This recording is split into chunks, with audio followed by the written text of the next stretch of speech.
விலை அதிகம் போல் இருக்கு. பண்ணையரையா சொத்துக்காக ஊமையா நடிக்கிறான். இவனை கொஞ்சம் கவனிங்க. யாரா நீ? வாய் வராத நடிக்கிறியா? இந்த ஊர் சட்டத்திட்டம் தெரியுமில்ல? விஷம் கொடுத்து கொண்டுடுவேன். பேசுன உரிச்சிருவேன். கிளவி உங்க ரெண்டு பேர்ல யாரும் பேர இப்படி வாட.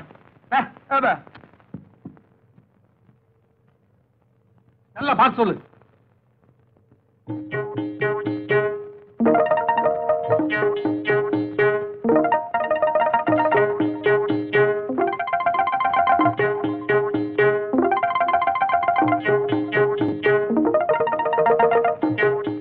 முதல்ல வந்தானே ஊமை, அவன் தான் என் பேர. மூக்க முடியுமா இருக்கானே. மரியாதை வெளியில போட.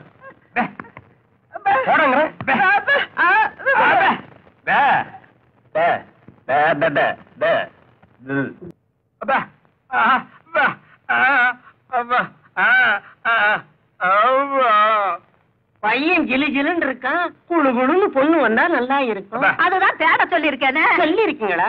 வணக்கம் ஐயா. வணக்கம்மா. வணக்கம் ஐயா. வணக்கம் அம்மா. உட்காருமா. ஐயா யாரு? ஊமை பண்ண வேணும்னு தரகர்கிட்ட சொன்னீங்களாம். ஆமா. இது என் தங்கச்சி, வாய் பேசாத ஊமை. கூட்டிட்டு வந்திருக்கேன். பிடிச்சிருக்கான்னு பாருங்க. பொண்ணு பிடிச்சிருக்கான்னு பாரு. உனக்கு பிடிக்கலாம் விட்டுறா. அடிக்கிறானே. பொண்ணு பிடிக்குது போட்டிருக்கு.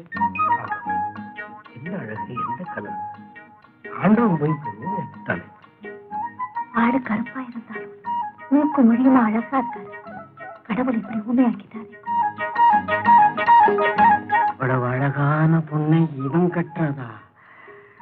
எப்படியாவது நம்ம பக்கம் சாச்சிரும். பொண்ணுக்கு பாட தெரியுமா? ஏங்க ஊமை, அது என்ன சொல்லி பாட போகுதுங்க? என்ன இருந்தாலும் சபையில பாடினா அது ஒரு மதிப்பு தானுங்களே.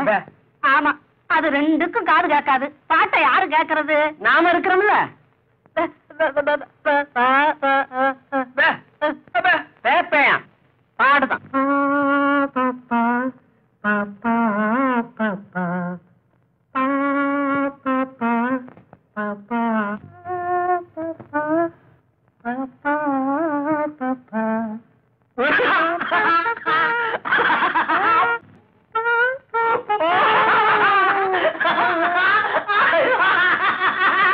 ரொம்ப புரிஞ்ச மாதிரி சிரிக்கிறான் செவிட்டு பையன். பொம்பளைய பாத்துட்டான்ல, புரியாம தடுமாறான். பொண்ணு இங்கேயே இருக்கட்டும். ஒரு நல்ல நாள் பார்த்து முகூர்த்தத்தை வச்சுக்குவோம். ரொம்ப சந்தோஷங்க. என்னையா சொல்றான்? கல்யாணம் தான் நடந்துருச்சே, சாவி கொத்த கொடுத்துட்டா குடும்பத்தை ஸ்டார்ட் பண்றேங்கிறான். கொடுக்க வேண்டியதானே?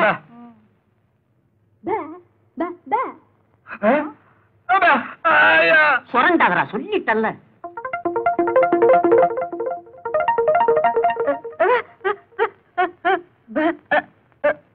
இவ என்ன சொல்றா? சாதி கொட்டை அவ வச்சுக்கணுமா?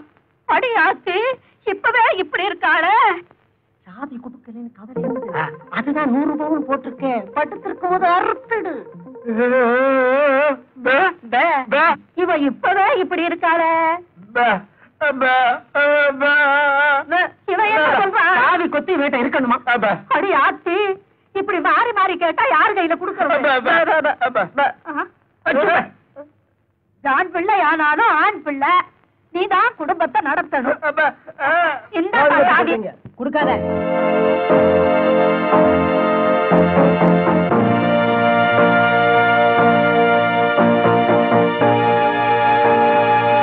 இவர்தான் உண்மையான பொய்யா முடியும். ரிப்போர்ட் கொடுக்க வந்த கூட்டிட்டு வந்திருக்கேன். இவன் தான் உண்மையான பொய்யா மொழி. நான் தான் கூட்டிட்டு வந்தேன். பாட்டி, நீ என்ன சொல்ற? இவன் தான் உண்மையான பேர நம்பி வேற கல்யாணம் பண்ணி வச்சுட்டேன். கல்யாணம் பண்ணிட்டா உண்மையான பேரன் ஆயிடுவானா? இப்ப என்ன பண்றதுங்க? நான் சொல்றேன் இன்ஸ்பெக்டர் சார், இது எங்க ஊர் விஷயம். இதுல யாரு உண்மையான பேரன்னு தெரியல. பஞ்சாயத்து கூட்டி உண்மையான பேரை யாருன்னு தெரிஞ்சுக்கிட்டு இல்லாதவனை நானே உங்ககிட்ட கொண்டு ஒப்படைக்கிறேன். நீங்க புறப்படலாம்.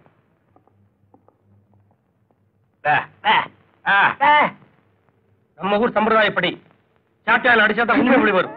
வைத்தியரே, இவங்களை பிடிச்சு கட்டுங்க.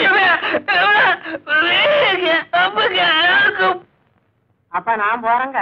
நீ தானே கூட்டிட்டு வந்த. இரு கரெக்டா சொன்னீங்க. நான் போறேங்க. இங்க இருந்து யாரும் போக கூடாது.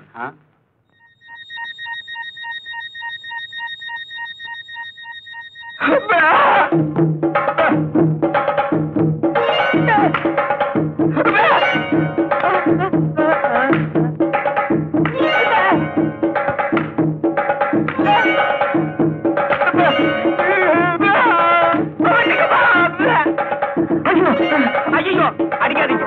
இனிமே அடிச்சா நான் தாங்க மாட்டேன். பேசிச்சியாடா? பேசுவேன்டா.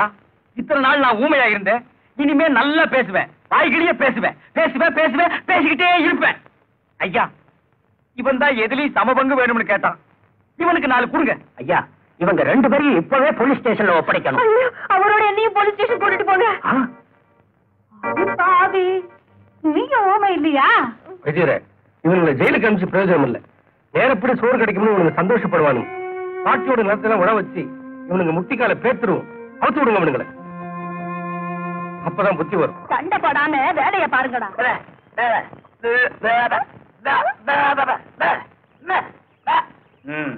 உடையா உனக்கு வந்த சேத்துல தூக்கி போட்டு மிதிச்சு போடுவேன். ஆடிப்பாடி வேலை செஞ்சாலு பெருக்காது, அதில் ஆணும் பெண்ணும் சேராவிட்டால் அழகு இருக்காது. என்னங்க, விடுங்க.